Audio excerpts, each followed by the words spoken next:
Silenzio Bruno.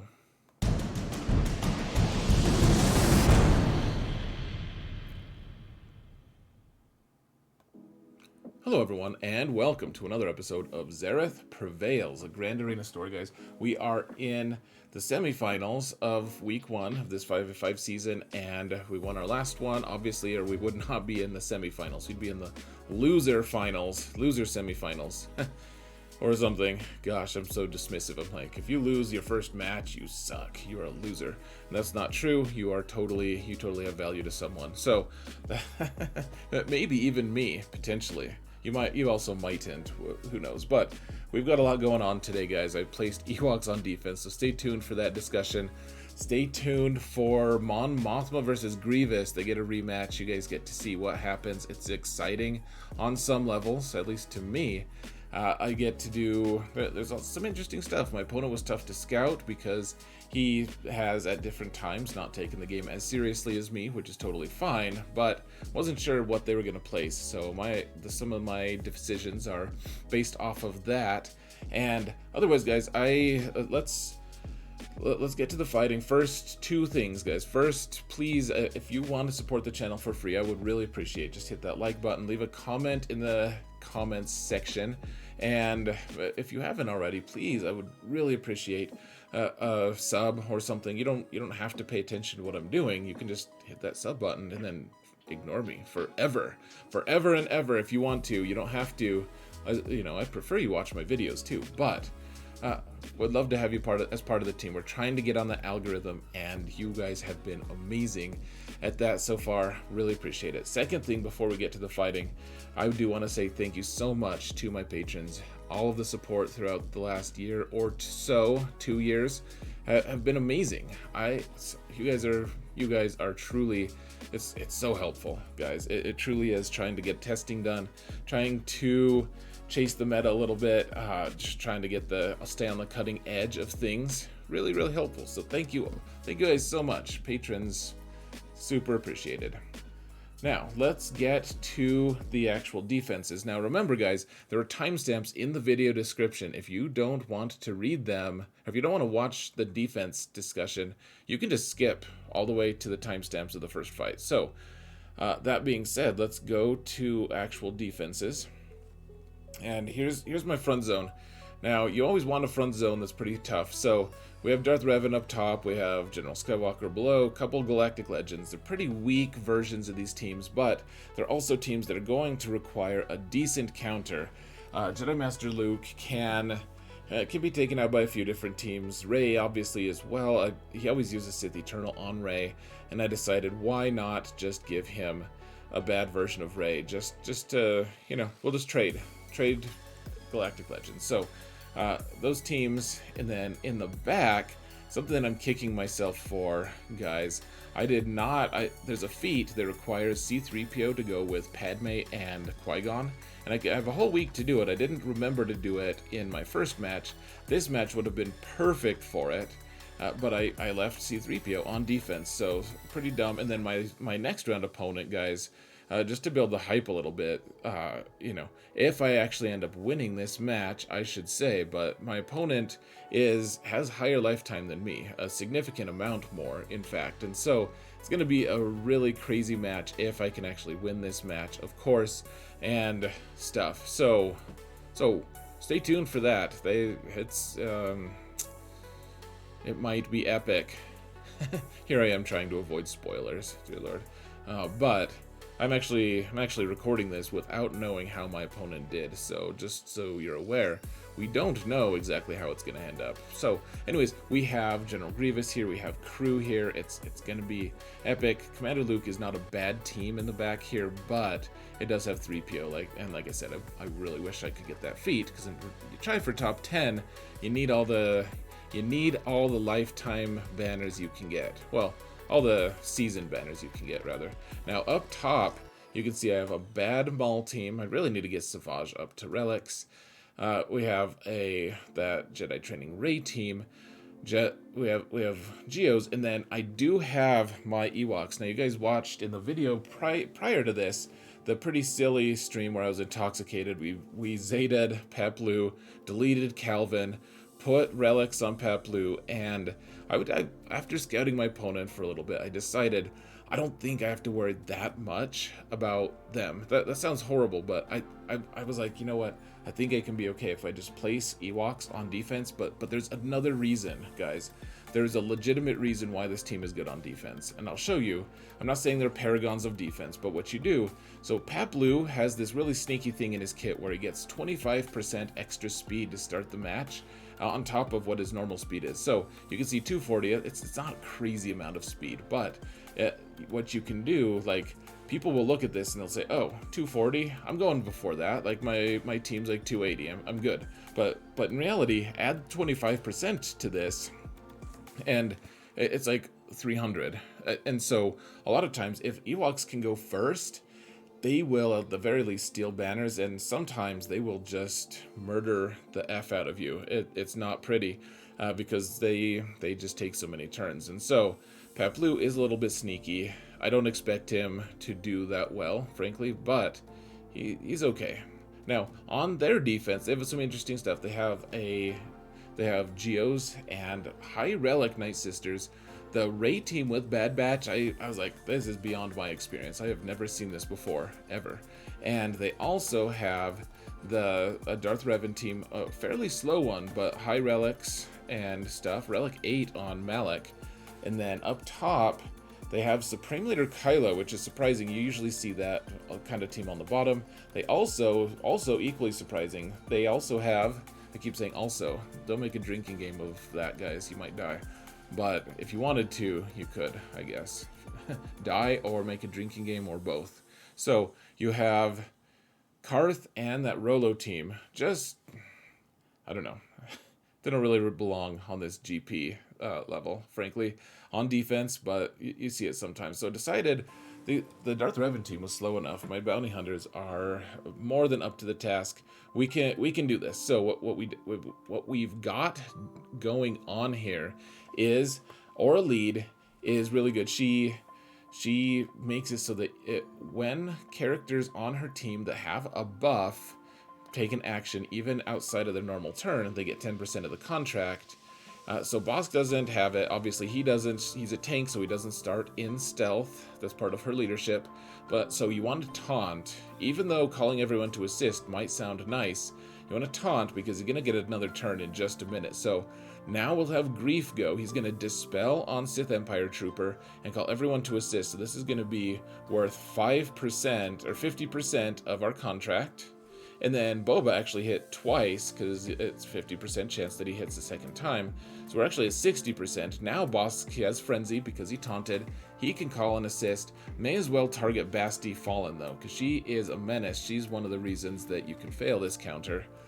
And so you shoot everyone's. We've got it. We've got enough. We've got enough things, enough contract points. Boba's gonna go. He can do an execute, 150k damage. Now we've got our contract, so we can disintegrate Darth Revan, and now we've got to take care of, like, Sith Marauder can actually be a menace, especially with how high the relics are, and so he's also very tough to debuff right now because he's got all that tenacity based on the buffs that we have. He gains like 10% tenacity based off of that, but we can still nuke him with an execute. Or should we call it like an exilate? Because people like to add elate at the end of things, even though it makes no sense. We could call it that, an exilate. So we're just waiting now to eventually get that disintegrate from Mando, or should we call it disintegrate? We should maybe call it that instead. But we're waiting for that. One thing I want to point out, though, guys, the reason we're getting all of these debuffs on Malak here is because he's got 5 stacks of ferocity. That's minus 75% tenacity. So even if he's got high tenacity to start with, minus 75 is a big deal. Hold on, I just moved all that whole screen. You guys are probably wondering what the heck's going on, because I am too. I apologize. Ish. Okay. Got 59 banners here, and we're good to go. So now we need to take care of this Rey team. Want to use Watt with Sith Eternal. Now, this is an important part of things, guys. You have to choose which babysitter you want to go with Sith Eternal if you're taking him against Rey. And so Watt and Armor are both really good. They both of them have different good stuff. I should actually, if you're interested in me making a video about which character to use alongside Sith Eternal, let me know in the comments. I don't know what the demand for that is, but in this case though, we're taking them against Bad Batch, and they have a lot of healing immunity. And so you want to be able to dispel that. It's not a non-dispellable debuff. So every time Sith Eternal takes a turn, it just goes away. But you don't want healing immunity to stay on you against Rey. That would be probably somewhat painful. Now, you can see Watt is gone. We have the shield tech on Sith Eternal, and we just gotta wait. Hopefully this ultimate isn't going to just ultimate elate us, and apparently we're okay. So now, instead of popping our feet like everyone wants to, you want to do this link thing, because you get 30% of your max protection back in healing every time you take a turn. And when you link, you take 2 different turns. So you get 60% protection back, so it's healing yourself, and that's why I did it. Plus, we want to take out their Wrecker as quick as we can and steal some of his protection as well. So now we can do the AoE and all of that, kill Wrecker. And it's a very interesting thing, guys, because now the Bad Batch are just going to stay in stealth like this whole fight, and we have to hit Rey. And it, like, in a lot of ways, that's a good thing. So we want to link up again, and she's going to do her ult again, and hopefully that doesn't kill us, ultilate us. But I mean, we've got no recourse. Just take it like a champ. Didn't get into the yellow, so we can keep going, and may as well just keep frying Rey. They have no taunt or anything because Wrecker has been wrecked. You can call it Rectilate, Rexilated, Anyways, so now we can do the AoE once again. Fry Rey along with, who was that, Echo? Then we can just take our time, put Link up. We've still got 2 minutes. And all of my fights I've mostly sped up, folks, just so you're aware. Just so we don't have to watch the full amount. We can talk at, what, I think this is 120% speed. And anyways, Tech is actually, he had so much bonus protection on him. It's going to take a little bit. It's going to take a little bit of time to get through him. But we totally did. Got our 60 banners instead of 59, just because we're able to take Rey out so early. We could kind of just wait it out and get our banners back. So now we're going to use Bad Batch against Geos. And so you need to have Echo faster than anyone else. Then Tech, so he dispels a few things. Tech gets some turn meter. He goes next. He can stun everyone. He missed on Poggle. But then the next turn is going to be Wrecker. And even though everyone's stunned, it doesn't matter. What you really want to do, you want to do is AoE, so you get that shield on everyone, the defense up, and then everyone starts doing true damage. And you'll see in just a minute just how crazy impactful it really is. So now, you can just do whatever ability on Omega. That's fine. You can hand a turn to someone, or you can just do an AoE. Like, everyone's got everyone's got that defense up, and so we're doing true damage, which means no crits or anything. It's just a whole bunch of damage that ignores defense, and the entire team just disappears. It's pretty gross, really fun. 60 banners, instant 60 banners. So at this point, I had 3 Galactic Legends for offense, or on offense, for that back zone if I needed it, along with Jedi that can probably, my Jedi Revan team, can probably take down that Supreme Leader Kylo team up top if necessary. So regardless of what my opponent placed, I was like, we can spare troopers. We definitely don't need troopers, so we're gonna just take them out. We want to get an initial kill against like Talzin or whatever, and then do the mass assist on Daka. Try to kill her twice, and just so that Daka's just gone, we can do the AoE, casually kill Spirit, and just really super duper easy there. We can see what's in the back, see what kind of Galactic Legends are in the back, so we can make our plans. And as it turns out, there are no Galactic Legends. There are, I don't know, a Mothra team with some good characters, like like Mothra and Kara. That Bossk team is a little scary. Only one Zeta, though, so probably only on the lead on Bossk. And then the Jedi Training Raid team, pretty legit. A little bit slower BB-8 than I'm used to, but still a pretty good team. I have to take it seriously. First, let's take out this Supreme Leader Kylo up top, though. And so, what we're doing here, I put the damage immunity on GK just because I don't know. I don't know if that was the poor choice, but you can see they do a lot of hits on Kenobi right off the bat. And you don't really care about getting that Annihilate off right away. I decided to put Padme in here just because every time someone attacks out of turn, Padme is going to be giving us bonus protection, and she can heal us, she can give us more bonus protection and stuff. It's pretty fancy.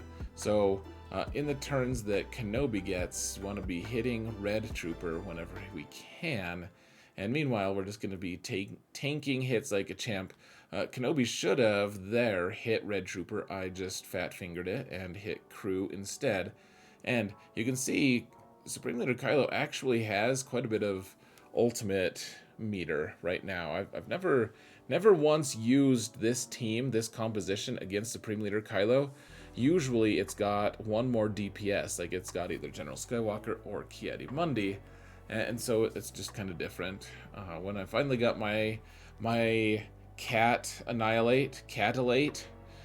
she was able to take out Hux, which I'm not convinced that was the best option, frankly. Probably should have just taken out Crew, just because he's so thick. But you can see Supreme Leader Kylo is about to get his ultimate off, and so I was like, you know what, let's just clean up the losers here, and you know, because he's just gonna go into damage immunity and we can't do anything anyways. So may as well just take out Crew here, give that second, whatever it is, the second ability from Cat to be able to assist or whatever to help her gain more damage from her ultimate-ish ability.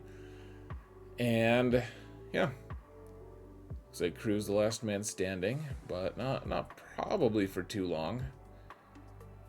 And we get the 60, even though it took a while. I probably made a few blunders there, to be honest. It's kind of a weird feeling, but Padme doesn't suck there. It just takes a little longer. So, all right, we've got Mothra here. We've got the Turn Meter Squad. This is the one that I've tested extensively. I have a video out about it, how to do this team, use this team. So, what we're doing here now, we want to trigger the hits on for B2 to come out, and then we want to be able to take down that B2 as quick as we can.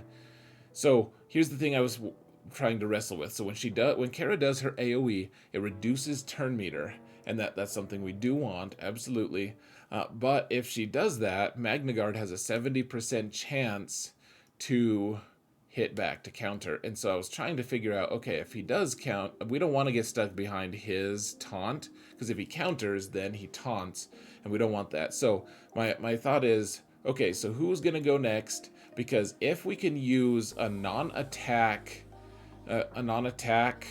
move to be able to dispel Magna Guard in the next turn, then that'll be great. If not, we don't want to just get into this chain of him countering and then B2 just pounding us to death, B1 doing all this stuff. Like, we don't want that. We don't want them to get a ton of turns with B2.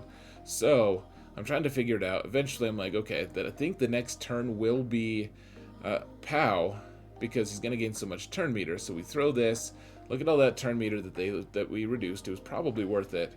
But Magna Guard is taunting, and to make matters worse, I have it's Scout who goes next. So I decided to try stunning Magna Guard, because if I stunned him, then we'd dispel him and he wouldn't be able to take a turn.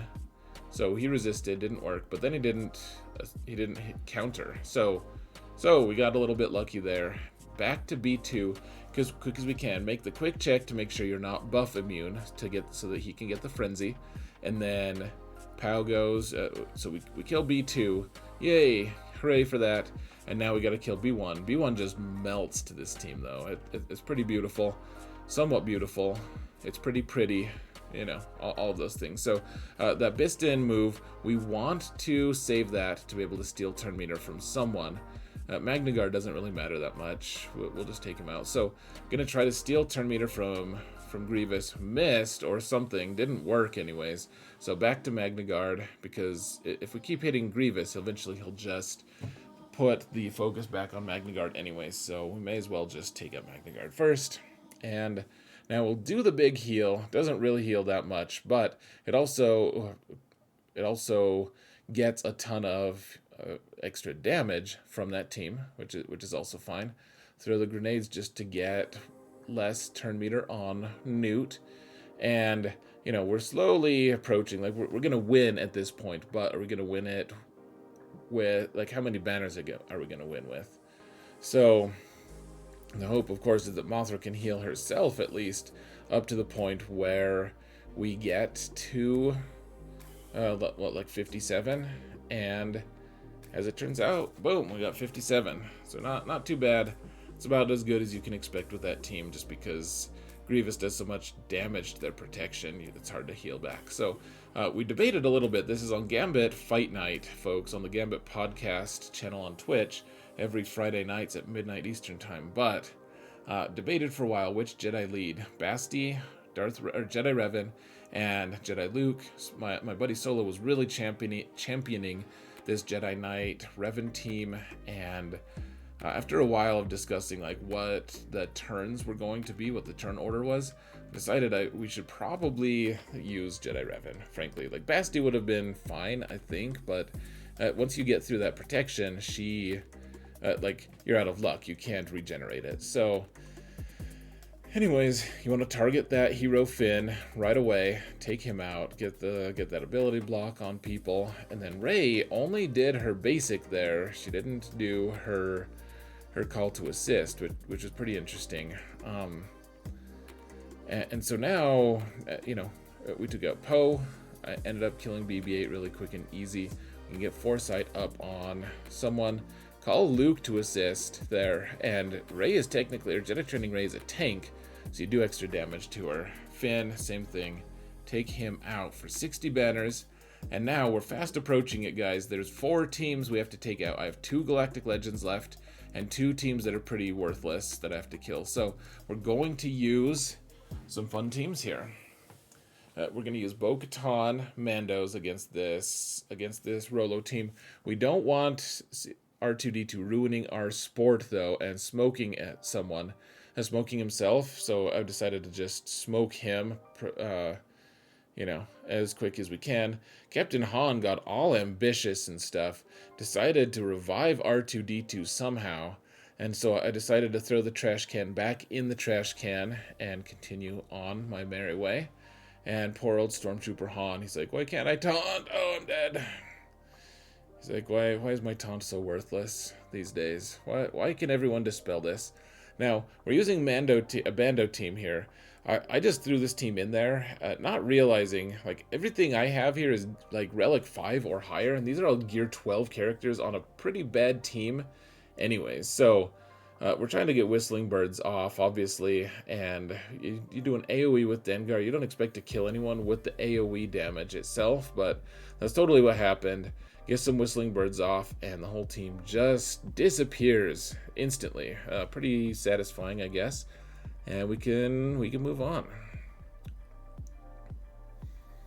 So we've got ships open now. Did he place Executor on defense? Didn't even place Executrix, in fact. So we'll deal with that in a minute. First, we've got 2 Galactic Legend uses, including Lord Vader is going to be the next fight. But we're going to use Supreme Leader Kylo here against Mothra. Now keep in mind, Supreme Leader Kylo is sometimes a good idea against a Mothra team. Sometimes, so I use my Mon Mothma team consistently to clean up Supreme Leader Kylo teams. Like, if I've killed all but Kylo, then Mothra will finish him off. So it totally works to do that. So you don't want to, oh, here, we got to pause so I can explain what's going on. We don't want a situation where I where I'm just getting 0 turn meter, but those are pretty bad characters. For that, they weren't going to ever be able to finish by Kylo off. So 50 or 63 there. Now, we're using Lord Vader, Darth Vader, and Thrawn. And what happened was we were doing the Gambit stream, and for whatever reason, it wasn't working. Like, I kept trying to broadcast my stuff, and it was just super laggy. Obviously, it recorded well, but what happened was I was like, all right, we're going to try something. We're going to try we're going to try using full screen mode here, and I forgot that OBS, the program that's recording all of this, would actually be impacted too. So this is what we get, a super zoomed in version, because we only get to see part of that. So this is a bounty hunters team, and we get to still see the fights, but it's pretty strange looking. Kind of sad. I didn't really want this, but you know, it is what it is. You also can't see the abilities. So what I ended up doing, I did Force Crush with Vader so that Thrawn would go next, hand the turn to Wang free Vader one more time, and then he could go into Merciless, try to get ability block, do a saber toss, try to kill Grief, etc., and get some kills with Vader's. So we want to get rid of Grief there, because Grief is not good, even despite the it's not good for me, despite all of the awesome pithy sayings that people have. You know, good grief, etc. You know, like Charlie Brown and that. He is not someone you want around, because he's going to dispel all of your debuffs, and Lord Vader really thrives off of handing out debuffs. Look at how many Mando has here. So it's an interesting thing. I was like, oh, we could get a lot of kills here with the various Vaders. But then they kept dying of sadness, which is too bad. Like you can see, they just keep keeling over. Jango makes a foray out into visible sight there to set everyone on fire, like the witches we are. And yeah, I think at this point he's only on 1 life as well. Bossk is being fractured, so he can't do anything, be making a nuisance of himself. There's actually a pretty high tenacity Bossk, if I remember correctly, but I mean, I have a ton of potency on my characters, so not a big deal. Got a 61 there, so one of our characters, I think it was Thrawn, bringing us down a little bit. We expect more from you, Thrawn, in the future. And now we've got Home 1 versus Home 1. My Biston is faster because he has a garbage Biston. And so now I'm debating, should I do an AoE or should I just do a basic and guarantee kill him? Decided to risk it a little bit, AoE, so that everyone else has armor shred or armor piercing or whatever the heck that ability is. And so they're hitting butt bigs. Not my very favorite thing, if I'm being honest. I think I only have 1 reinforcement as well, which is Cassian. So this is where maybe I could have gotten a banner back by healing, but I decided I wanted Cassian here because I didn't want them to take turns and start stealing more banners. And so I took him in, took him out. 67 banners, pretty dang nice. And now they have Malevolence.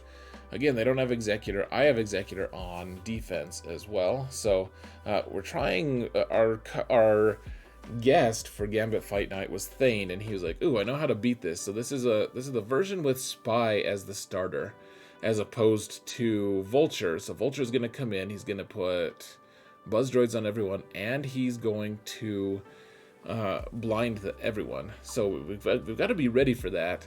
But it's kind of this awkward thing because they're not going in the turns that I think they're going to be going. Like we need to wait. We need to wait. I have Plo in reserve, but we need to wait until their Vulture comes in so that I can dispel all this stuff. And honestly, I think Malevolence could have gone already and brought in their reinforcement, but it didn't. And so it was throwing me off. Take out Sunfac here, and eventually, hopefully Malevolence goes and calls in the Vulture, because once we kill the Vulture, then, and dispel all the things, then we'll be good. So, Hyena Bomber, I'm trying to figure out exactly what to do. I did a basic instead of calling in. Oh, that's right. So, one more time, Negotiator goes, and couldn't call in Plo one more time, and you can see Anakin is actually pretty close to his grave.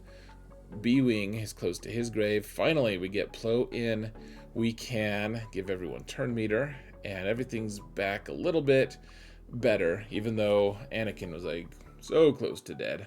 Did the AoE, and if Anakin had been Relic 6, I think he would have just bitten the dust instead of now, as opposed to biting the dust a little bit later in his Vader form. So, yeah, try to focus down this Hyena Bomber, and then try to kill that Vulture in the back corner, and call it good before they get more reinforcements.